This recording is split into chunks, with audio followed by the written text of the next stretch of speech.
Hello বৌদি, আজ আর যেতে পারছি না, মাথাটা খুব যন্ত্রণা করছে, কালকে যাব। ব্যাস হয়ে গেল আমার সারা দিনের কাজ। প্রতিদিন সকালবেলা একটু চা খেয়ে চান করে ঠাকুর ঘরে চলে যাই, আজ আর হলো না। সঙ্গে সঙ্গে বেসিনের কাছে চলে গেলাম, এক রাশ বাসন। কালকের বাসনগুলো সব ঝটাপট মেজে ফেললাম। আর এই কড়াইটা দেখো কেমন তেল কাজটা পড়ে গেছে।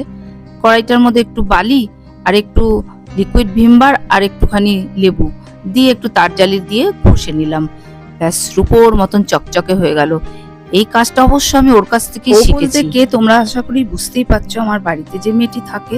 যাই হোক, মেয়েটি কিন্তু খুবই ভালো, একটু বেশি কথা বলে। যাই হোক, আমার সব কাজ শেষ হয়ে গেল, সিঙ্কটাও পরিষ্কার হয়ে গেল ঝটপট করে।